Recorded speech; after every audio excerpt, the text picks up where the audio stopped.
Hey lovely people, thanks for taking a moment to stop by my channel. I am Tempest and this is Times with Tempest. In today's video, I am going to go over my Sunday meeting routine. When you consider how hectic life has gotten over the past few weeks, considering the pandemic that we are currently in, some of us may be finding it difficult to maintain a certain level of productivity. Not that we shouldn't be resting, shouldn't be, taking care of ourselves in terms of mental health, but for some of us, the show must go on, right? We still have work to do. We have to structure our homeschooling for our kids. We're working from home and we still have to be able to maintain all of the Zoom meetings and all of the emails and everything that we kind of have to manage. Of course, hoping or hopefully everyone is managing as best they can. And so I thought that it might be beneficial if you all see how I structure my week a little bit. So I am going to get set up and set the camera up here so that you can see what my agenda looks like, how I structure and plan for the week. I have my computer here with the calendar up and I just kind of multitask and go back and forth between these things. So let me get set up here and we'll transition.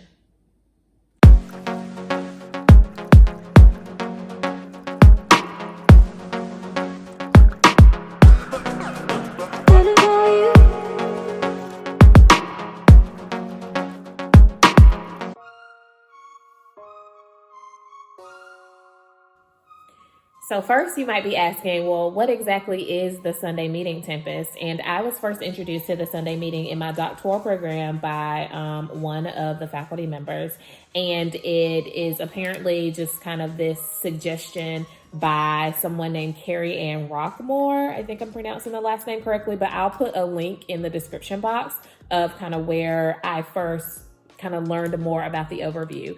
But one of my instructors at the time used this method religiously, and I'm ever so grateful to her for introducing it to us.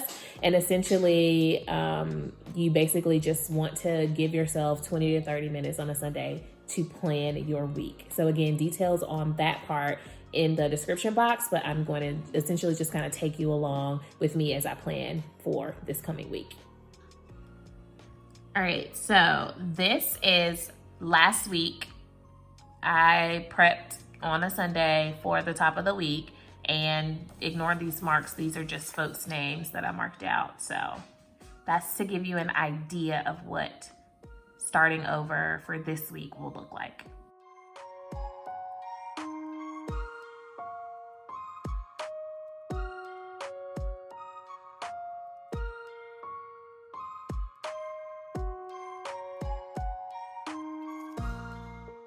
My first strategy is to focus on appointments and meetings, kind of those things that are non-negotiables. Right? So that's what I'm gonna get filled in first. That's the only one that I have for Monday. I have quite a few going on Tuesday.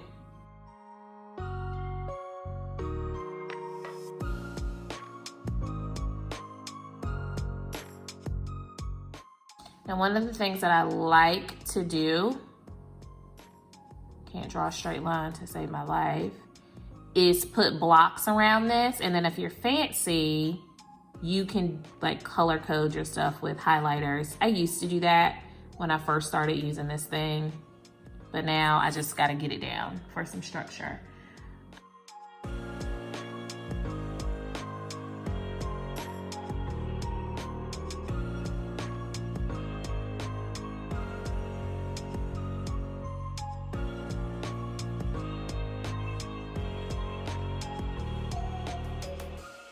So these are all my meetings. Woo, nothing on Friday, go me. The next thing that I'm gonna do is focus on kind of my other routine items. And so as a professor, the first thing that I do on Monday mornings, I do my admin top of the week emails, where I email all of my students, check in, or I should say my classes, kind of let them know what they should be working on or expecting for the week. Even though the format of how classes look right now is a little different, I still take care of that. And then I go to my to-do list and start plugging in where I have lots of openings where I could focus on other things that I need to do, like research and grading and different things like that.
That good one. All right, so here you go. This is kind of a bare bones structure of the weekly meeting because, again, some things are just cut out from a normal week for me if we were in normal circumstances. Some people get really intense with the structure of the Sunday meeting where they give themselves appointments or meetings for workouts, for meals, for, exercise and things like that. Because I am cutting down my work day significantly, I start a little later, I end a little earlier. I am giving myself lots of open time for all of those extra things. All right, lovely people, there you have it. That was a sneak peek into my Sunday meeting. I acknowledge the fact that my life might not be as hectic or as insane as some other people because my work has kind of always allowed for some level of flexibility. We don't have children in the house with us, so I can't imagine how all of this might be impacting some of you that will see this video. So I would just encourage you to, if you can, find 20 minutes to think about your week just for the purposes of structure, probably more so than productivity, right? Because if you're anything like me, productivity is just out the window. I am flailing and just managing the best way that I can at this point. And so just remember to offer yourself some grace. Make sure that you are figuring out what taking care of yourself looks like in this moment. And honestly, for me, it is cooking and baking. So just, extend some grace, reimagine productivity, maybe even throw that word away and let's find another word. But let's just all try to do the best that we can and stay prayed up while lifting up our healthcare workers and first responders and clerks at the grocery store and delivery drivers that are, still making sure that we're managing and getting those things that we need. Hopefully this will all be over soon. But in the meantime, let's just continue to do the absolute best that we can because that's all that we can ask for. Thanks for watching, guys. If you have any comments or questions about the Sunday meeting approach, if you have another a suggestion or you approach it or do it another way, then I'd love to hear that as well. Use your agenda if it doesn't look anything like mine, but if you think that the appointment book style would work, there are tons of free downloadable templates that you can print from online. All right. Thanks again for watching, guys. See you in the next video.